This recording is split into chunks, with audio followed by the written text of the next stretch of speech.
तो नमस्कार साथियों, सभी परीक्षार्थियों को बहुत बहुत शुभकामनाएं।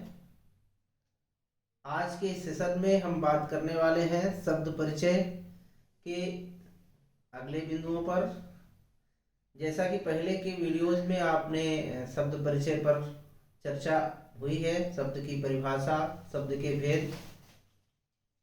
अभी अपन उन बिंदुओं पर अलग अलग व्यवस्थित बात करेंगे।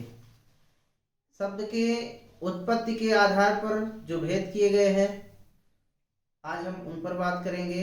आपको मालूम है, हमने बताया पिछले वीडियो में कि शब्द के 4 आधारों पर भेद किए जाते हैं, जिनमें उत्पत्ति के आधार पर, अर्थ के आधार पर, प्रयोग के आधार पर और रचना के आधार पर। इन 4 आधारों को हम अलग अलग अब इन पर बात करेंगे। तो पहले चलते हैं उत्पत्ति के आधार पर शब्द के भेद पर।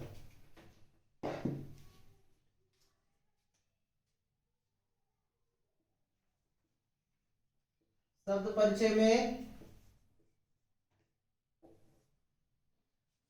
जो शब्द का भेद है, उसमें हम उत्पत्ति के आधार पर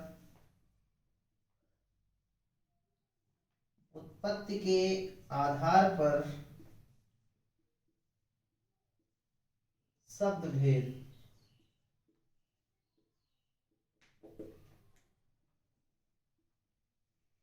इसकी चर्चा करेंगे।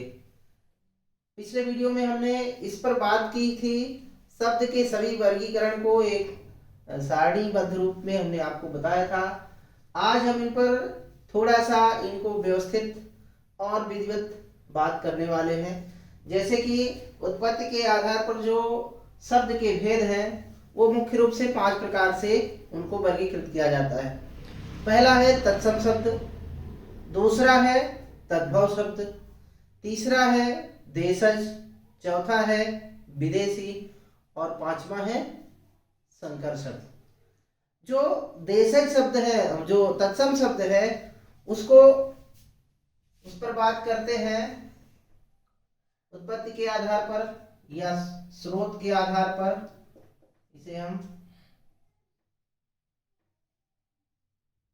स्रोत या उत्पत्ति के आधार पर, इसके आधार पर शब्द के 5 भेद किए जाते हैं। तो पहला है तत्सम। तत्सम का मतलब है तत् यानी उसके और सम यानी समान, उसके समान।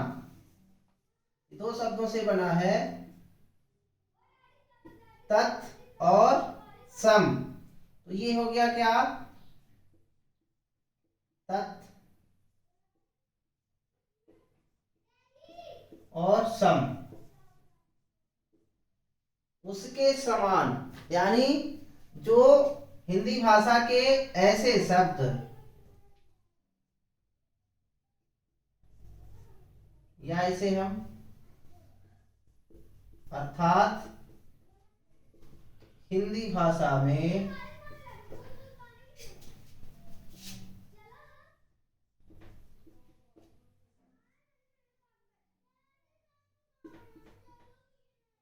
प्रयुक्त होने वाले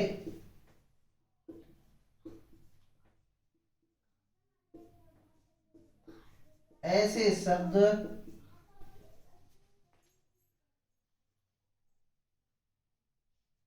जो बिना किसी परिवर्तन के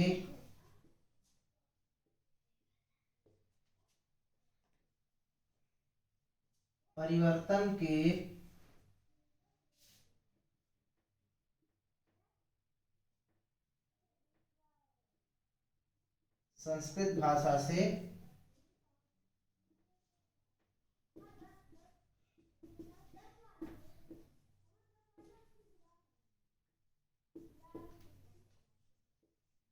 लिए गए हैं। मतलब संस्कृत भाषा के उन शब्दों को जो बिना किसी परिवर्तन के हिंदी भाषा में प्रयोग किए जा रहे हैं, उन्हें तत्सम शब्द कहते हैं। इनमें अगर आप उच्चारण करेंगे तो आप बिल्कुल शार्पनेस, तीक्ष्ण, जैसे अपन कहें अग्नि, ऋषि, जैसे दधि, मातृ, पितृ, तो ये जो शब्द हैं ये मूलतः हमें संस्कृत में मिलते हैं और इनमें बिना किसी परिवर्तन के जब ये हिंदी भाषा में प्रयोग किए जाते हैं तो इसके हम कुछ जो कठिन शब्द हैं उनका हम यहाँ पे उल्लेख कर देते हैं, जिससे आपको सावधानी होगी। यहाँ मैं थोड़ा सा तत्सम और तद्भव दोनों को साथ में लिख देता हूँ। तत्सम और इधर तद्भव। तत्सम जैसे हो गया, कई बार ये प्रश्न पूछा जाता है, कई बार ये शब्द विभिन्न प्रतियोगी परीक्षाओं में पूछा गया है, इसलिए इसका उल्लेख करना यहाँ आवश्यक है।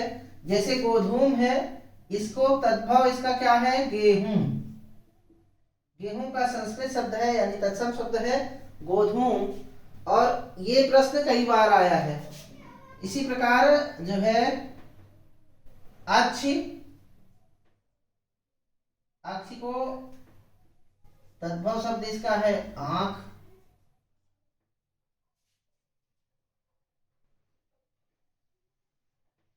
क्षेत्र है, क्षेत्र का तद्भव शब्द है खेत।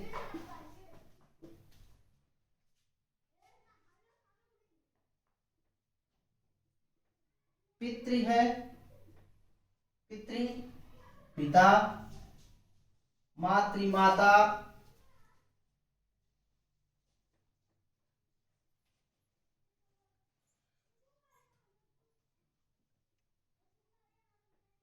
इक्ष है, इसे ईख कहते हैं।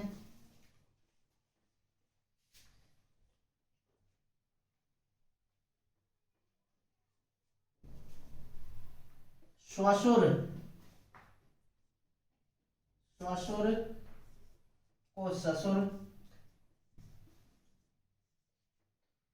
ऐसे आप इन शब्दों को एक सूची बना करके, जो बार बार प्रश्न पूछा जाता है उनकी एक सूची बना करके और कई बार इसको आप अभ्यास करेंगे तो निश्चित रूप से ये आपको समझ में आएगा और याद रहेगा। तो ये तत्सम शब्द हो गई और ये तद्भव।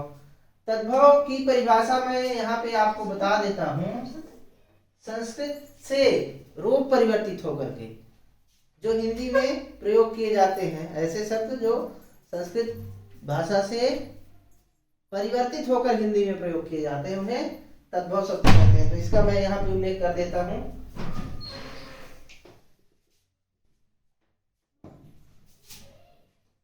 ये हो गया तत्सम और ये दूसरा है तद्भव।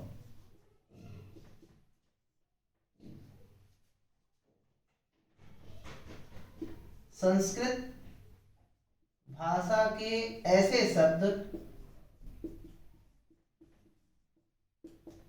ऐसे शब्द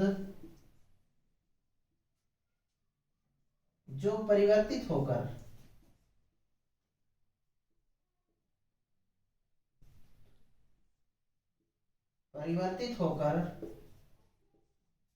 हिंदी में प्रयोग किए जाते हैं,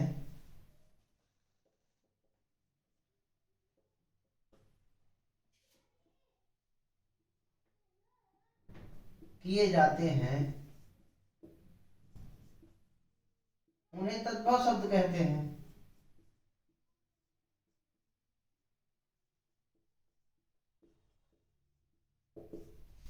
तद्भव का मतलब है उससे जन्म, उसके द्वारा जो प्राप्त हुआ आया है, उसका मतलब यहाँ संस्कृत से है तद्भव, उससे यानी तत् और जन्म या जन्मा भाव। तो यहाँ पर ये जो संस्कृत शब्द है उनके लिए तत् शब्द का प्रयोग है।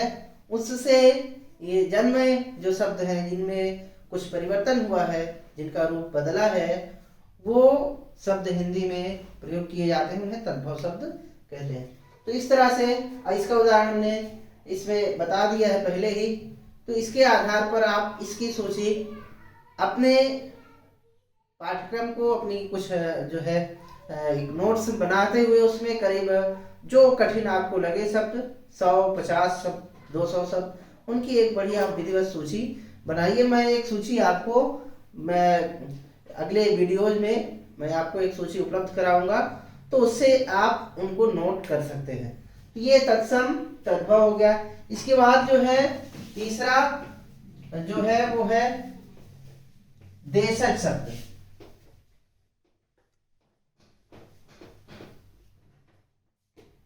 देशज शब्द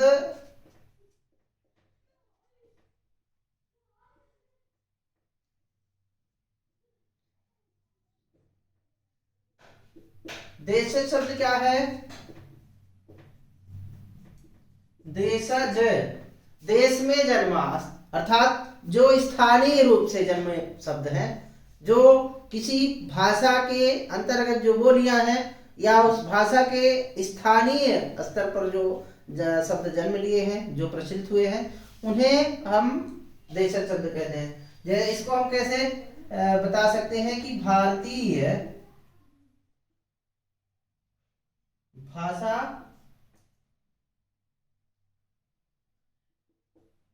भारतीय भाषाओं में स्थानीय रूप से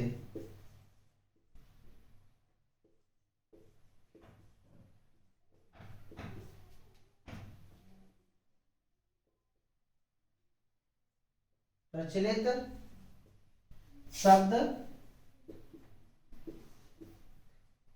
भारतीय भाषाओं के स्थानीय रूप से प्रचलित शब्द जो हिंदी भाषा में प्रयोग किए जाते हैं,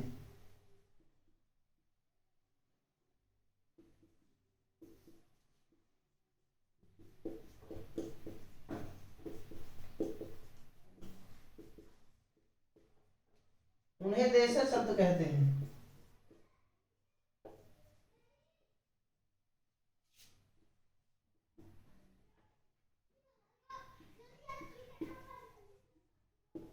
इनमें स्थानीयता का पुट होता है, इनमें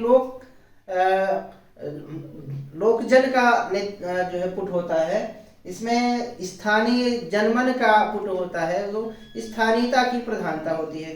तो ऐसे शब्द जो हैं वो देशज शब्द कहलाते हैं। जैसे मैं कुछ उदाहरण आपको यहाँ पे बताता हूं, जैसे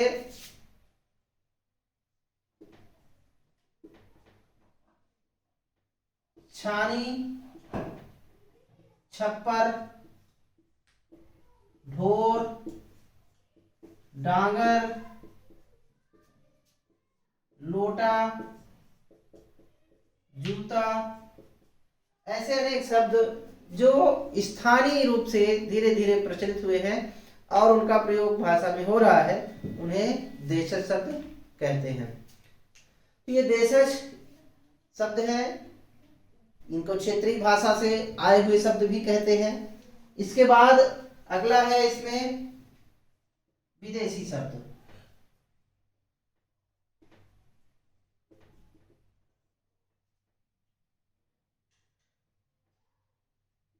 विदेशी भाषा से हिंदी संस्कृत के अतिरिक्त, भारतीय भाषाओं के अतिरिक्त जो अन्य भाषाओं से शब्द हिंदी में प्रयोग किए जाते हैं, उन्हें विदेशी शब्द कहते हैं। जैसे कि हमारे भारतवर्ष में कई बाहरी लोगों का शासन रहा, उनके जो है लोग रहे यहाँ, तो उनके द्वारा उनकी जो भाषा है उसका प्रयोग राजकाज में भी होता था और आम जनजीवन में भी उसका प्रभाव दिखाई देता है। तो वो भाषा जो प्राचीन काल में अन्य अन्य विदेशी, चाहे पुर्तगाली रहे हों, चाहे अंग्रेज रहे हों, चाहे डच रहे हों, चाहे वो जो है मुगल रहे हों, तो उनकी कई भाषाएं अरबी, फारसी, डच, पुर्तगाली और अंग्रेजी, इन भाषाओं के जो शब्द हैं उन शब्दों का जो उन शब्दों का जो रूप है, जो वो शब्द है, उन्हें विदेशी शब्द कहते हैं। तो हम क्या कहेंगे? विदेशी भाषाओं से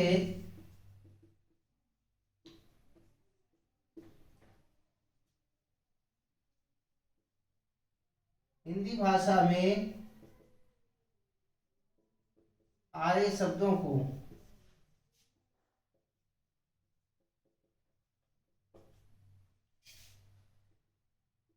विदेशी शब्द कहते हैं।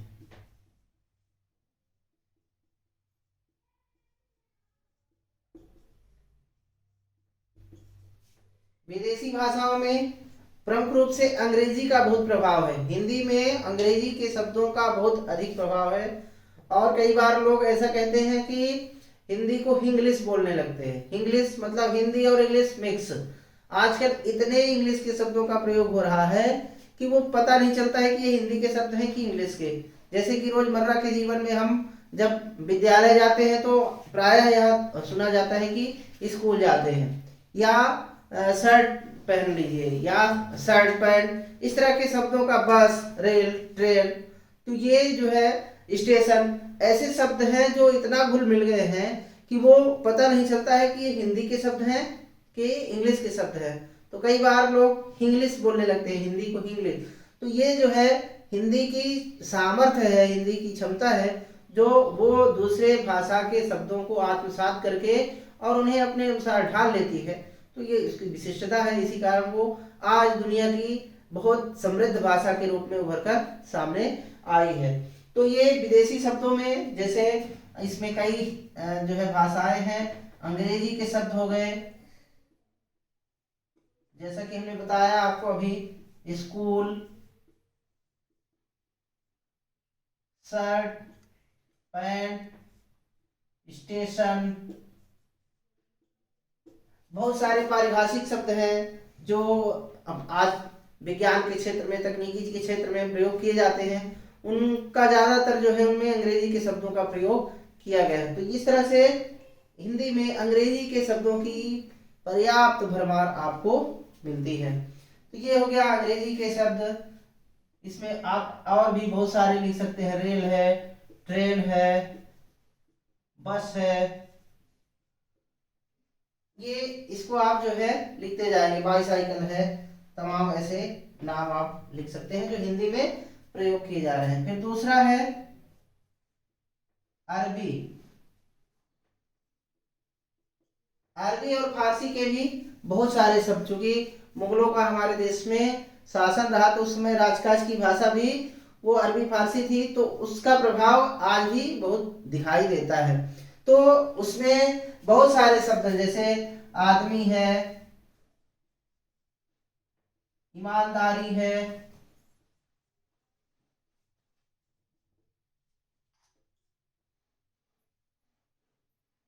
अजीब है, गरीब है,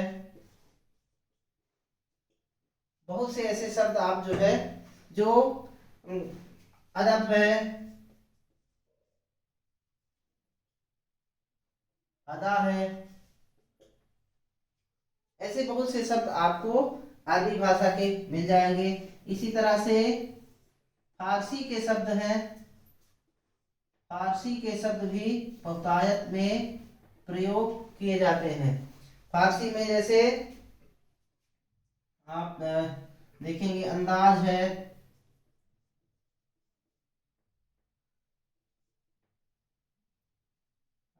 अंदाज है,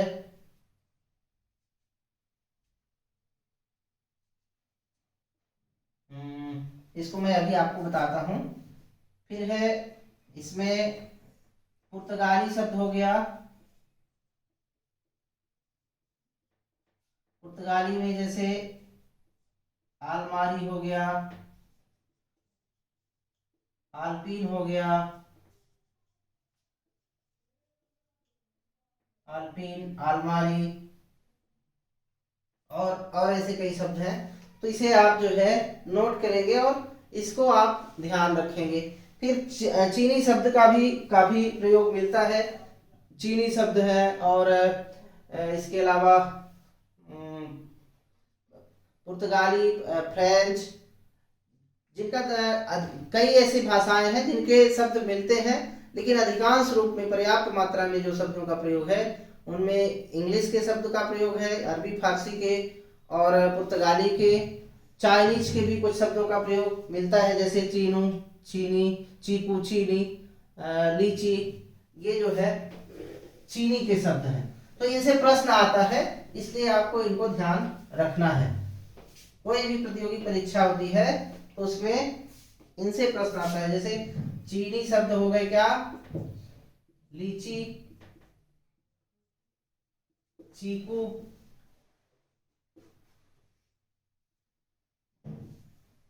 चीनी,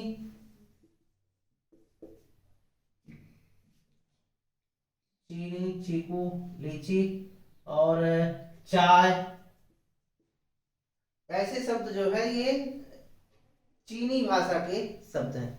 तो इस तरह से ये आपका उत्पत्ति के आधार पर जो है तत्सम, तद्भव, देशज और विदेशी शब्द हो गए। इसके बाद जो है जो संकर शब्द है, पांचवा है संकर शब्द। संकर का क्या मतलब है, मिलावटी। तो ऐसे शब्द जो दो भाषाओं के मेल से बने हैं, ऐसे शब्द जो दो भाषाओं के शब्दों के मेल से बने हैं, उन्हें संकर शब्द कहते हैं। ऐसे शब्द जो दो भाषाओं के शब्दों के मेल से बने हैं,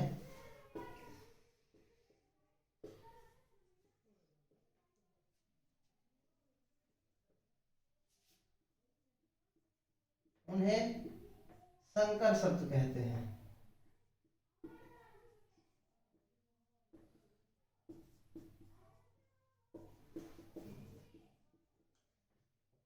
जैसे जैसे आपको बता दें, किताब, घर। किताब क्या है, ये अरबी फारसी का शब्द है। अब इसमें हमने जोड़ दिया क्या, हिंदी का शब्द ये घर, तो ये क्या हो गया, किताब घर।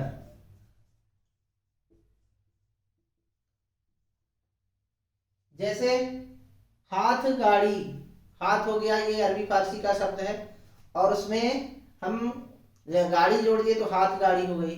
घोड़ा गाड़ी, घोड़ा तद्भव शब्द है, गाड़ी देशज शब्द है, तो ये घोड़ा गाड़ी हो गया। इसी तरह से और जो है जैसे हो गया टिकट घर, टिकट घर, ये भी दो भाषाओं के शब्द हैं, टिकट घर। इसी तरह से आपको कई ऐसे शब्द भाषा में प्रयोग होते दिखेंगे जो अन्य अन्य भाषाओं के शब्दों से मिलकर बने हैं, उन्हें हम संकर शब्द कहते हैं। ये आपका स्रोत या उत्पत्ति के आधार पर शब्दों का वर्गीकरण है। इसे आप जो है ध्यान दे करके तैयार कर लेंगे और ये आपको काफ़ी फायदेमंद होगा, काफ़ी आपको लाभ पहुंचाएगा। मैंने आपको यहाँ पे फारसी शब्द के कुछ उदाहरण बताने हैं, तो मैं आपको कुछ फारसी के शब्दों का उदाहरण बता देता हूँ। जैसे हो गया ये अंदाज हो गया, फिर ये अमरूद हो गया, अमरूद, अनार, अफसोस, ऐसे कई शब्द हैं जो आप नोट करके और अपनी तैयारी कर सकते हैं। बाकी भाषा का जो स्वरूप है वो काफ़ी विस्तृत है। उसमें आपको जब शब्द की बात करेंगे तो लाखों शब्द हैं, शब्द भंडार। जिस भाषा का जितना बृहद, जितना विस्तृत, जितना बड़ा होता है, वो भाषा उतनी समृद्ध होती है। तो आप जितना आपका शब्द ज्ञान ज़्यादा रहेगा, शब्द आपके पास जितने रहेंगे, उतने ज़्यादा आपकी भाषा पर पकड़ रहेगी। और वैसे भी कहा गया है कि शब्द संभारे बोलिए, शब्द के हाथ न पाओ, एक शब्द औषधि करे, एक शब्द करे घाव।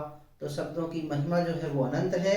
आप अगले वीडियोज में इसके अगले पार्ट्स की बात होगी, तो उसमें आप अगले वीडियोज में उन चीज़ों को देखेंगे। आपको अगले चैनल अगले वीडियोस तक के लिए आज इतना ही। तब तक के लिए धन्यवाद। नमस्कार साथियों, जय हिंद।